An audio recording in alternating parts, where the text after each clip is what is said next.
Mimicry बुरी कहाँ है। हरियाणा में तो ये बात पक्की तय है कि हरियाणा में सरकार आने वाली कांग्रेस पार्टी की सरकार होगी।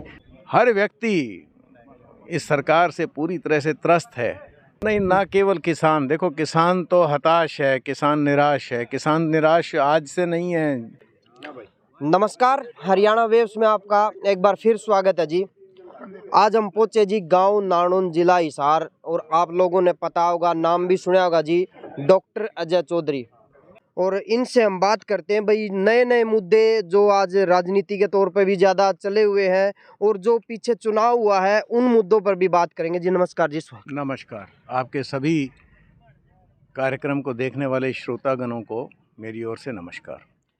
सबसे पहले जी बात करते हैं जी, अभी जो पीछे इलेक्शन हुआ है, जो बीजेपी ने जहां अब प्रचंड बहुमत कह लीजिए, वो लोग कह रहे हैं भाई प्रचंड बहुमत से किया, तो उस इलेक्शन में जहां कांग्रेस पार्टी बड़ी दावेदार मानी जा रही थी, वो पीछे कैसे रहेगी जी?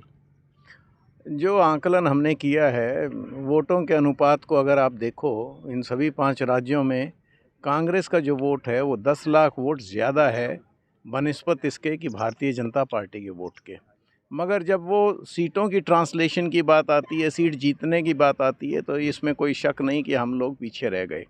देखने में ये आया है कि भाई हमने बहुत ज़्यादा सीट क्लोज मार्जिन से नज़दीक जाने के बाद विजय बिल्कुल हमारे निकट थी, मगर हल्के हल्के मार्जिन से हम हार गए और बहुत सारी सीट हमने बड़े भारी मार्जिन से जीती हैं। तो ऐसा नज़र आता है कि जो हम मार्जिन छोटे मार्जिन से हारे हैं, उनके ऊपर अगर थोड़ी सी मेहनत और हमारा कार्यकर्ता, हमारे साथी, हमारे उम्मीदवार अगर कर लेते, तो इसमें कोई शक नहीं कि जिस प्रकार के रिज़ल्ट की हमें उम्मीद थी, हम उसी रिज़ल्ट को छू पाते। रिजल्ट की आपने बात करी जी, देखो कांग्रेस पार्टी एक बहुत बड़ी विपक्ष पार्टी, मान लीजिए बड़ी दावेदार पार्टी होती है। क्या ये अपनी आपसी गुटबाजी की वजह से पीछे रह जाती है, या फिर भाई जब किसी नेता की स्टेज ऐसी सजती है ना, उस पर जगह नहीं मिलती किसी को पांव रखने के लिए, और फिर ऐसे पीछे क्यों रिजल्ट आता है?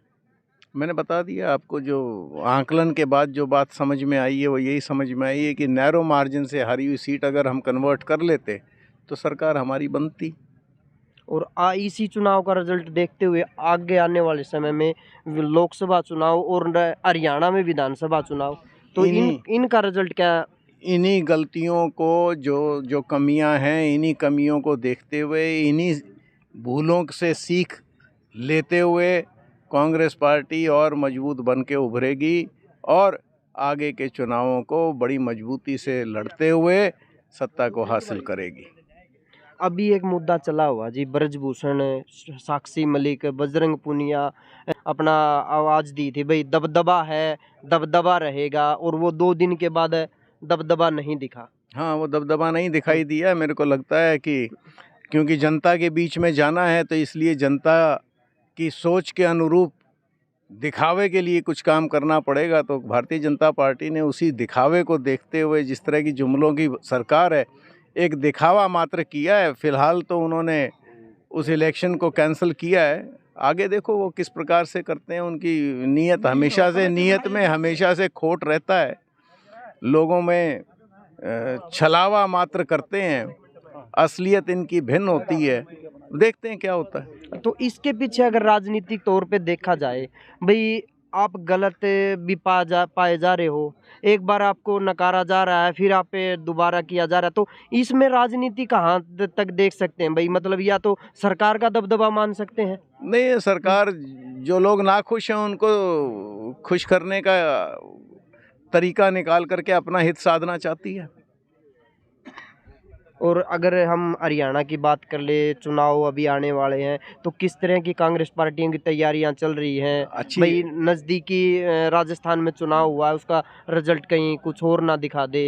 ना, हरियाणा की स्थिति अपनी है। हरियाणा से लगते राजस्थान के इलाकों में कांग्रेस पार्टी अच्छा जीत करके आई है और हरियाणा में तो कोई शक ही नहीं। हरियाणा में तो हर हिसाब से अगर आप आंकलन करो, आप लोग तो हर रोज़ फील्ड में रहते हो, हरियाणा में तो ये बात पक्की तय है कि हरियाणा में सरकार आने वाली कांग्रेस पार्टी की सरकार होगी। और हमारी तैयारियां भी मजबूती से चल रही हैं, संगठन का काम भी तेज़ी से आगे बढ़ रहा है। बूथ लेवल पे कमेटीज़ बनाई जा रही हैं। हर हिसाब से हम तैयार हैं। आगे आने वाले दिनों में हमारी नेता कुमारी शैलजा जी पूरे प्रदेश में एक यात्रा निकाल रही हैं। उस यात्रा के माध्यम से हमारे राष्ट्रीय अध्यक्ष खड़गे जी, हमारे पूर्व अध्यक्ष, हमारे नेता राहुल गांधी जी उनके संदेश को जन जन तक पहुंचाएंगे और लोगों को अपने साथ जोड़ते हुए हरियाणा में सरकार बनाएंगे। देश में भी बढ़िया रिजल्ट देंगे। राहुल जी को प्रधानमंत्री बनाएंगे। अभी 4-5 दिन पहले आम आदमी पार्टी का प्रोग्राम चल रहा है जी। नारनौंद में भी अनुराग डांडा जी पहुंचे थे। उन्होंने कहा था कि भाई बीजेपी और कांग्रेस पार्टी को, भ्रष्टाचारी सरकार को झाड़ू से ही साफ कर सकते हैं। हर आदमी अपनी पार्टी के प्रति निष्ठा रखता है।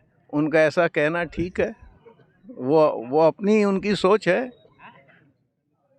तो आप जैसे हलकों में घूम रहे हैं, आप अभी चुनाव के बाद में दोबारा से फिर ये प्रोग्राम आपने स्टार्ट किया है, तो कैसा रुझान दिख रहा है भाई? कांग्रेस पार्टी की जड़ कह लीजिए कितनी मजबूती से आगे आने वाली है? क्योंकि कांग्रेस पार्टी हरियाणा में देखा जाए तो बहुत अग्रणी पार्टी रही है। काफ़ी मजबूत है। हम राज बनाएंगे यहाँ पे।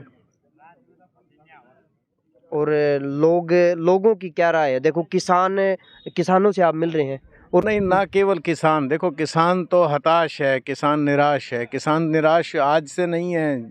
जब उन्होंने एक जन आंदोलन किया, 13 महीने दिल्ली के बॉर्डर पे बैठे रहे, अपने परिवारों को, अपने घर को छोड़ करके, अपनी जायज़ मांगों को लेकर के 3 काले कानूनों को निरस्त करवाने के लिए, किसान तो तब से हताश और निराश है। आज किसान के साथ साथ कर्मचारी वर्ग, आज हमारा बेरोज़गार युवा, आज हमारी महिलाएं, हर व्यक्ति इस सरकार से पूरी तरह से त्रस्त है और मन बनाए बैठा है कि कब इलेक्शन आए और हम कांग्रेस पार्टी को यहाँ भारी बहुमत से जिता करके इस प्रदेश में जनता की सोच के अनुरूप सत्ता कांग्रेस को सौंपें। एक लास्ट क्वेश्चन है जी।